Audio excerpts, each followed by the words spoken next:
प्यारे बच्चों, स्वागत है आप सभी का इस वीडियो में। प्यारे बच्चों, इस वीडियो में हम संख्याओं की जो गुणा की प्रक्रिया होती है, उसको थोड़ा और गहराई में समझेंगे। देखेंगे कि गुणा की प्रक्रिया में क्या-क्या बातें हमें ध्यान रखनी होती है, क्योंकि नवोदय विद्यालय प्रवेश परीक्षा में जिस तरह से आप गुणा करना सीखते हैं, उसको और गहराई से पूछा जाता है और उसके इबारती प्रश्न जो होते हैं उनको भी हम इस वीडियो में हल करेंगे। तो प्यारे बच्चों, सबसे पहले हम बात करते हैं संख्याओं की गुणा की। आपको पता होना चाहिए कि गुणा का मतलब क्या होता है। देखिए प्यारे बच्चों, अगर मान लीजिए हम ये उदाहरण के तौर पर यहाँ पर 4 को जोड़ा गया है। जैसे मान लीजिए 4 को इस 4 से, फिर इस 4 से, फिर ये इस तरह से यहाँ पर जोड़ा गया है। यहाँ पर 4 को 6 बार जोड़ा गया है। अगर आप बार-बार किसी संख्या को जोड़ते हैं, तो आपका मान लीजिए यहाँ पर हमने 4 को 6 बार जोड़ा है, तो इन सब को जोड़ने के बाद हमारा उत्तर आता है 24। इसी तरह से मान लीजिए हम 6 को ऐसे ही 50 बार जोड़ते हैं। जैसे ये 6 हम लिख रहे हैं, ऐसे ही करके इसको डॉट, डॉट, डॉट ऐसे 50 बार जोड़ते हैं। तब क्या इसको जोड़ पाना इतना आसान होगा? इसको जोड़ना शायद आप जोड़ लेंगे, लेकिन समय ज़्यादा लगेगा। तो इस समय को बचाने के लिए हमें क्या करना होता है, हम जोड़ की लंबी प्रक्रिया को ना अपना करके छोटी प्रक्रिया को अपनाते हैं। और जोड़ की जो छोटी प्रक्रिया होती है, यानी कि बार बार जोड़ने की क्रिया का जो छोटा रूप होता है, उसको हम गुणा कहते हैं। जैसे मान लीजिए हमने यहाँ पर 4 को 6 बार जोड़ा है। अब 4 को या तो आप 6 बार जोड़ लीजिए, या फिर आप ऐसे भी कर सकते हैं, 4 को 6 से गुणा कर लीजिए। 4 को 6 बार जोड़ने पर भी 24 आएगा, और 4 को 6 से गुणा करने पर भी 24 आएगा। इसी तरह से एक और उदाहरण देखिए आप। जैसे मान लीजिए हमने यहाँ पर 6 को जोड़ा है 8 बार। 6 को 8 बार जोड़ने पर हमारा उत्तर जो आता है वो 48 आता है। यदि हम 6 को 8 से गुणा भी करें तो भी 48 ही आएगा। 6 को 8 बार जोड़ने पर 48 आता है। इसी तरह से 6 को 8 से गुणा करने पर भी 48 ही आता है। बस हमने किया क्या है, जोड़ की जो हमारी प्रक्रिया है, जो बार बार हमें जोड़ना पड़ रहा है, उसका रूप बदल दिया है, और उसका रूप बदलकर हमने यहाँ पर गुणा कर दिया है। 6 को चाहे तो आप बार-बार जोड़ लीजिए, या फिर 6 को 8 से गुणा कर दीजिए, बात एक ही है। लेकिन गुणा में हमारा काम थोड़ा आसान हो जाता है, जोड़ने में हमारा समय थोड़ा ज़्यादा लगता है। तो प्यारे बच्चों, आपको एक बात तो समझ आ रही होगी कि अगर हम किसी संख्या को बार-बार जोड़ते हैं, तो बार-बार जोड़ने पर जो उत्तर आता है, वही उत्तर गुणा करने पर भी आएगा। जोड़ने में समय हमारा ज़्यादा लगेगा, गुणा करने में समय हमारा कम लगेगा। इसलिए हम बार-बार जोड़ने की प्रक्रिया से बचने के लिए गुणा का तरीका अपनाते हैं। प्यारे बच्चों, अब हम इस सवाल को देखते हैं। यहाँ पर आप ध्यान से देखिए, यहाँ पर ये 402 है संख्या, इसको हमने 304 से गुणा किया है। 402 को 304 से हमने गुणा किया है। ये हमारा टेबल मेथड होता है, तालिका विधि होती है। इसमें हमने ऊपर नीचे ऐसे लिख करके ऐसे यहाँ से गुणा करते हैं। जैसे आपको पता है गुणा की प्रक्रिया कैसे होती है, हम एक बार बताते हैं। 4 से आप 2 में गुणा कीजिए, तो 4 का पहाड़ा 2 में पढ़ेंगे तो 4 दूनी 8 हो जाएंगे। 4 का पहाड़ा 0 में पढ़ेंगे तो 0 ही आएगा। 4 को फिर 4 से गुणा करेंगे तो 16 आ जाएगा। इसी तरह से इस 0 से जब आप इन तीनों में गुणा करेंगे तो तीनों के तीनों 0 ही आएंगे। इस तरह से जब आप इसी इसी संख्या में जब आप 3 से गुणा करेंगे, तो 3 से देखिए कैसे गुणा करेंगे। जब आप 3 से गुणा करते हैं तो 3 का पहाड़ा 2 में चलेगा, तो आपका कितना हो जाएगा 6। इसी तरह से 3 का पहाड़ा 0 में चलेगा, तो आपका हो जाएगा 0। 3 का पहाड़ा जब आप 4 में पढ़ेंगे तो हो जाएगा आपका 12। अब इस तरह से आप क्या करेंगे, इनको जोड़ लीजिए। 8 को यहाँ पर ये 8 ही आएगा, 0 के नीचे 0 आएगा, 6 और 6 हो जाएंगे 12 का 2, एक हासिल लग जाएगा। फिर 1 और ये हासिल और ये 1 जो है इसमें जोड़ेंगे तो ये हो जाएगा 2, और ये 12 है जो ये ऐसे ही नीचे आ जाएगा।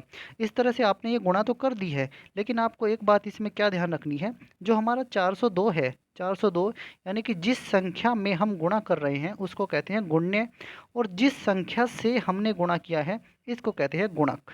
गुण्य क्या होता है, गुणक क्या होता है? गुणक वो संख्या होती है जिससे गुणा करना होता है, और गुण्य वो संख्या होती है जिसमें गुणा करना होता है। अब गुण्य और गुणक के बाद हम बात करते हैं गुणनफल की। जो हमारा उत्तर आया है इस उत्तर को ही हम गुणनफल कहते हैं। यानी कि हमने किया क्या है, हमने हमने गुण्य को गुणक से, गुण्य की और गुणक की आपस में जो गुणा की है, इसके बाद हमारा जो उत्तर आया है वो गुणनफल आया है। यानी कि अगर हम एक बात ये लिखें कि गुण्य को और गुणक को जब आपस में गुणा करते हैं तो हमारा गुणनफल आता है। यानी कि हम गुण्य को मान लेते हैं ये a है और गुणक को मान लेते हैं ये b है। तो जब आप a की और b की गुणा कर देते हैं और हम मान लेते हैं कि गुणनफल को हम c मान लेते हैं, तो a और b की जब आप गुणा करते हैं मान लीजिए c आता है। या फिर हम इसको थोड़ा सा और बदलते हैं, जैसे मान लीजिए हम a है जो हमारा, a को हमने यहीं पर रखा, और ये जो हमारा यहाँ पर गुणा और b लिखा है, तो जब हम c के नीचे इसको ले जाएंगे b को, तो ये गुणा से गुणा तो यहाँ से हट जाएगा और ये इसके नीचे चला जाएगा b c के नीचे। यानी कि हम अगर a के बराबर निकालना चाहते हैं तो a बराबर आएगा c बटे b। ये कैसे आता है, जैसे मान लीजिए हमने क्या लिखा है, a गुणा b है, इन दोनों संख्याओं की गुणा करने पर c आता है। तो अगर हमें a बताना हो और हमें b पता हो, अगर हमें a बताना हो और हमें b पता हो, तो आप b की सहायता से a कैसे निकालेंगे? a बराबर आपको क्या करना है, इस c को b से भाग कर देना है। इस c को b से भाग कर देना है तो आपका a निकल जाएगा। इसी तरह से अगर आपको b निकालना हो तो b बराबर आपको क्या करना है, इस c को अब की बार a से भाग कर देना है। यानी कि हमें ये बात याद रखनी है, अगर इन दो संख्याओं की गुणा करने पर एक तीसरी संख्या आती है तो करना क्या है, अगर एक संख्या पता हो और दूसरी संख्या निकालनी हो और गुणनफल दे रखा हो, तो आपको क्या करना है, जो गुणनफल होगा उसको जो संख्या दे रखी है उससे भाग कर देंगे। यहाँ पर एक सूत्र और बनाया गया है, इसको भी देखिए। पहली संख्या की जब आप दूसरी संख्या से गुणा कर देंगे तो आपका गुणनफल आएगा। यानी कि अगर आपको पहली संख्या निकालनी हो तो पहली संख्या बराबर गुणनफल को आप भाग करेंगे दूसरी संख्या से। ये जो हमने बीच में ये वाली लाइन खींची है इसका मतलब बटे होता है, यानी कि गुणनफल बटे दूसरी संख्या। जो हमने ये बीच में लाइन खींची है गुणनफल बटे दूसरी संख्या, ये ऐसे लिखा है, इसका मतलब है गुणनफल को भाग करना है दूसरी संख्या से तो पहली संख्या निकल कर आ जाएगी। या फिर अगर मान लीजिए दूसरी संख्या निकालनी है, दूसरी संख्या बराबर क्या करना है, गुणनफल को पहली संख्या से भाग कर देना है तो आपकी दूसरी संख्या निकल कर आ जाएगी।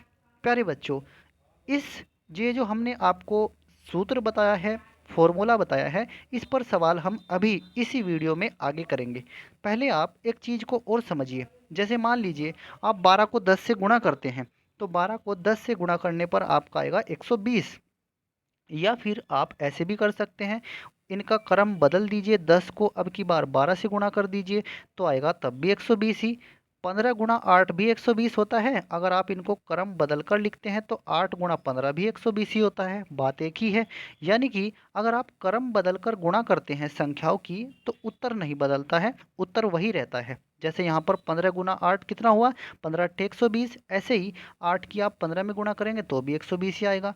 ठीक है, तो इसका क्या मतलब है कि गुणा की प्रक्रिया में क्रम विनिमय नियम का पालन होता है। यानी कि गुणा की जो प्रक्रिया होती है वो क्रम विनिमय नियम का पालन करती है। यानी कि अगर आप क्रम बदल कर भी गुणा करेंगे तो भी उत्तर वही आएगा। और जैसे जैसे आप मान लीजिए 6 को आप 10 से गुणा करते हैं, 6 को जब आप 10 से गुणा करेंगे तो आपका कितना आना चाहिए, उत्तर 60 आएगा। और अगर आप जैसे ये 60 आया है, अगर आप 6 को 10 से गुणा करते हैं तो भी 60 आता है, लेकिन अगर आप 10 को 6 से गुणा करते हैं तो भी कितना आएगा, तो भी तो 60 ही आएगा। इसका मतलब क्या है, संख्याओं के क्रम बदलने पर अगर हम गुणा करते हैं तो उत्तर नहीं बदलता है, ये बात आपको याद रखनी है। अब प्यारे बच्चों, जो हमने आपको ये दो सूत्र बताए हैं, इन पर हम दो सवाल आपको पहले बताते हैं। पहली संख्या की अगर दूसरी संख्या से गुणा होती है तो गुणनफल आएगा, और अगर हमें दूसरी संख्या निकालनी है तो आपको क्या करना है, गुणनफल को भाग करना है पहली संख्या से। देखते हैं प्यारे बच्चों इन पर सवाल किस तरह से करने हैं। ये यहाँ पर आपको एक सवाल दिया गया है, दो संख्याओं का गुणनफल 125 है। यदि एक संख्या 5 है तो दूसरी संख्या क्या है? दो संख्याओं का गुणनफल आपको कितना दिया है? 125 दिया है। एक संख्या 5 दे रखी है और दूसरी संख्या आपको पूछ ली है। प्यारे बच्चों, इस सवाल को करने से पहले आप एक बार फिर से ये सूत्र देख लीजिए। दूसरी संख्या जब बतानी होती है तो गुणनफल को भाग करना है पहली संख्या से। गुणनफल को पहली संख्या से भाग करेंगे तो आपकी दूसरी संख्या निकल कर आ जाएगी। यही बात हमें इस सवाल में लागू करनी है। ध्यान से देखिएगा, हमें बताना है यहाँ पर दूसरी संख्या क्या है। तो दूसरी संख्या बराबर जो गुणनफल है उसको भाग कर दीजिए पहली संख्या से। 125/5, यानी कि आप क्या करिए, 5 से भाग कर दीजिए 125 को। 5 से भाग कर दीजिए 125 को। अब ध्यान से देखिए, 5 का पहाड़ा एक में तो नहीं चलेगा, तो आपको चलाना है 12 में। तो 5 का पहाड़ा 12 में कितनी बार चलेगा? 5 दूनी 10, ये 10 आ जाएगा। अब 12 में से 10 घटा लीजिए तो कितने बचे? 2। अब ये जो 5 ऊपर बच रहा है इसको आप नीचे उतार लीजिए तो ये 25 हो जाएगा। अब 5 का पहाड़ा 25 में चलाइए, 5 का पहाड़ा 25 में 5 बार चलेगा तो आपका 25 आ जाएगा। अब इसमें से 25 में से ये 25 घटा दीजिए तो कितना आ जाएगा? 0। आपका उत्तर कितना आया है? 25। कितना उत्तर आया है आपका? 25। तो यानी कि 125 को जब आप 5 से भाग करते हैं तो आपका उत्तर आता है 25, यानी कि दूसरी संख्या क्या है? 25 है। एक सवाल और देखिए प्यारे बच्चों, यहाँ पर इस सवाल में आपको क्या बताया गया है? दो संख्याओं का गुणनफल, दो संख्याओं का गुणनफल 1200 है, 1200 है। यदि एक संख्या 40 है तो दूसरी संख्या बताओ। तो जब आपको दूसरी संख्या पूछी जाएगी तो आपको क्या करना है? गुणनफल को पहली संख्या से भाग करना है। तो गुणनफल को पहली संख्या से जब भाग करेंगे तो जैसे यहाँ पर 40 से भाग कर दीजिए 1200 को। तो 40 से जब आप 1200 को भाग करेंगे पहाड़ा चलेगा 120 में। तो 120 में पहाड़ा चलेगा तो 40 दिया होते हैं 120। अब इसमें से जब आप 120 में से ये 120 घटाएंगे तो यहाँ पर जीरो बचेंगे। अब ये जीरो बच गया है एक, इस जीरो को आप नीचे उतारिए। तो जब आप इसको नीचे लिखेंगे इसके पास में, तो जीरो को उतारने पर पहाड़ा नहीं चलता है।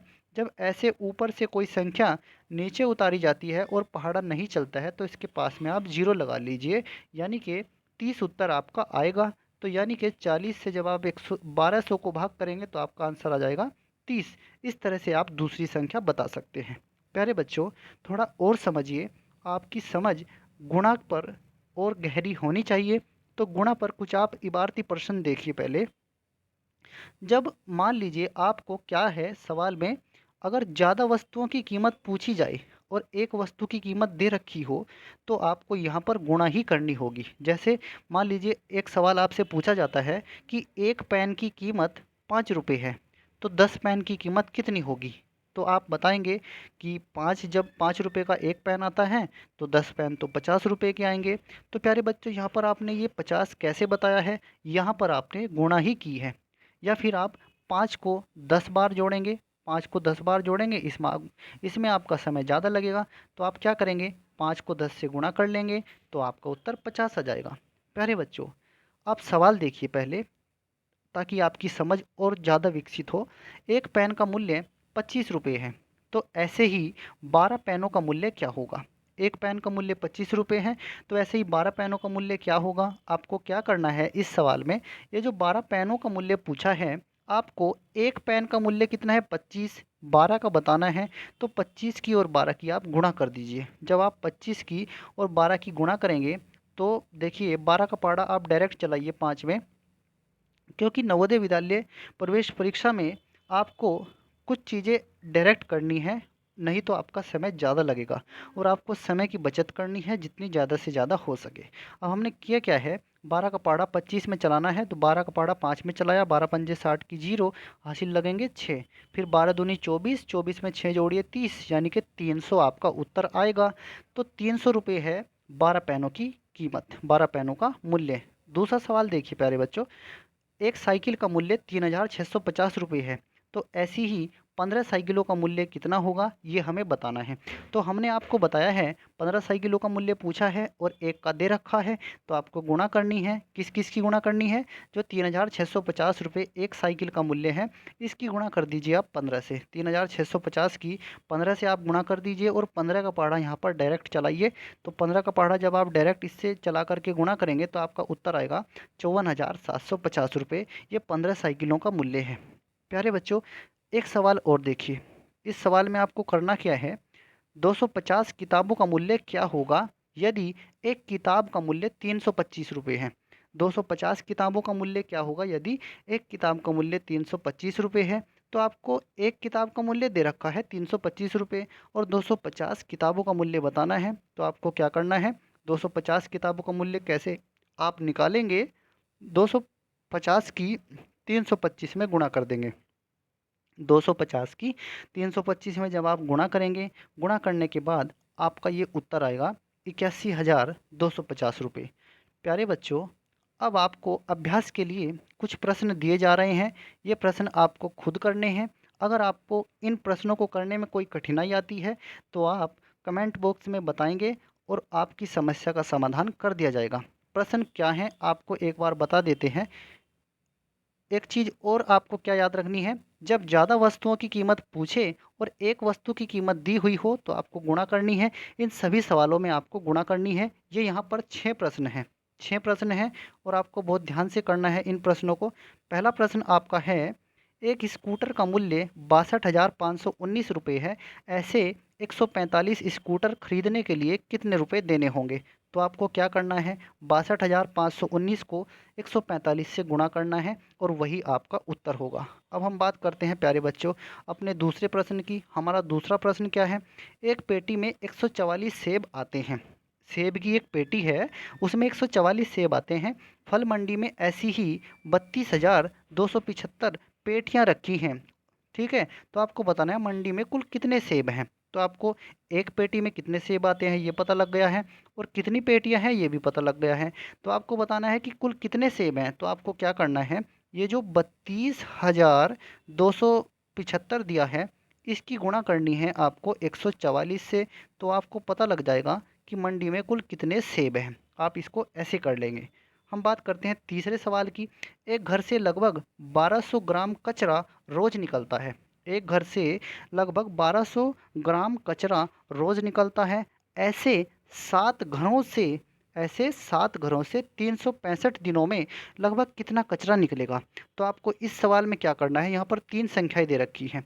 एक घर से लगभग 1200 ग्राम कचरा रोज निकलता है, ऐसे 7 घर हैं और 365 दिनों में बताना है कि कितना कचरा निकलेगा। प्यारे बच्चों, आपको करना क्या है, आप पहले एक घर का निकाल लीजिए कितना कचरा निकलेगा। तो 1200 की और 365 की आप गुणा कर लीजिए। पहले आपको क्या करना है, 1200 की और 365 की आप गुणा कर लीजिए। जब आप गुणा कर लेंगे आपका जो उत्तर आएगा उससे आप 7 से गुणा कर देंगे तो वो 7 घरों का कचरा पता लग जाएगा। 1200 की और 365 की जब आप गुणा करते हैं तो जो आपका उत्तर आएगा वो ग्राम में उत्तर आएगा और फिर आप उसकी 7 से गुणा कर देंगे, वो भी ग्राम में ही उत्तर आएगा। अगर आपको ग्राम को किलोग्राम में बदलना है तो भाग करनी होती है 1000 से। ये कैसे करते हैं, कैसे बदलते हैं, हम इसको अगले वीडियो में आपको सिखाएंगे कैसे आपको ग्राम को किलोग्राम में बदलना है। फिलहाल आप गुणा कर लीजिए, बस गुणा करने तक के बाद जो आपका उत्तर आएगा वहीं तक छोड़ देना, वहीं तक आपका उत्तर अभी तो सही है। ठीक है प्यारे बच्चों, आपको इस सवाल में करना क्या है, 1200 की और 365 की पहले गुणा कर लीजिए, उसके बाद 7 से गुणा कर लीजिए तो आपका उत्तर निकल आएगा। अब हम बात करते हैं प्यारे बच्चों चौथे सवाल की। एक अधिवर्ष में कितने घंटे होंगे? एक अधिवर्ष में कितने घंटे होंगे ये आपको बताना है। देखिए प्यारे बच्चों, एक दिन में कितने घंटे होते हैं? 24। और अगर एक अधिवर्ष की बात करें तो एक अधिवर्ष में 366 दिन होते हैं। तो एक दिन में तो समझ लीजिए 24 घंटे हुए और 366 दिन में ही पूछा है कि कितने घंटे होंगे। तो 366 की 24 से आपको गुणा करनी है। ये सवाल 366 की और 24 की जब आप गुणा कर देंगे आपका जो उत्तर आएगा वही इस सवाल का उत्तर है। प्यारे बच्चों, अब हम बात करते हैं पाँचवें सवाल की जो आपको करना है, एक माह में कितने घंटे होंगे? एक माह में कितने घंटे होंगे? देखिए प्यारे बच्चों, एक माह में आप मोटी मोटी सी बात मान लीजिए कि यहाँ पर 30 दिन होते हैं। एक माह में 30 दिन होते हैं और पूछा है कि कितने घंटे होंगे। तो एक दिन में आप 24 घंटे, एक दिन में 24 घंटे होंगे, और 30 दिन में कितने घंटे होंगे, तो 30 की और 24 की आप कर लीजिए गुणा, तो आपका उत्तर आ जाएगा। अब हम बात करते हैं लास्ट सवाल की। एक ट्रक से अधिकतम 11,265 किलोग्राम माल ढोया जा सकता है। एक ट्रक से अधिकतम 11,265 किलोग्राम माल ढोया जा सकता है। ऐसे ही 762 ट्रकों से अधिकतम कितना माल ढोया जा सकता है। तो इस सवाल में भी आपको क्या करना है प्यारे बच्चों, इसको और इसको गुणा कर देना है। 11,265 को 762 से गुणा कर देना है और आपका उत्तर आ जाएगा किलोग्राम में। प्यारे बच्चों, अगर आप इन सवालों को कर लेंगे तो आप इनके सॉल्यूशंस कर लेना, और अगर आपको कोई समस्या आती है तो कमेंट बॉक्स में लिखकर बता देना। और प्यारे बच्चों, अगर इस वीडियो से आपको थोड़ा सा भी फ़ायदा हुआ है तो आप इस वीडियो में जो नोट्स दिए गए हैं उनको अपनी कॉपी में उतार लेना और अच्छे से समझ लेना। और अगर आपको एक बार देखने से वीडियो समझ नहीं आया है तो वीडियो को 2-3 बार चलाकर देखिएगा, आपको और अच्छे से समझ आएगा। और प्यारे बच्चों, मेहनत करिए ईमानदारी से, और एक दिन देखना आप अपनी परीक्षा में ज़रूर सफल होंगे। धन्यवाद प्यारे बच्चों।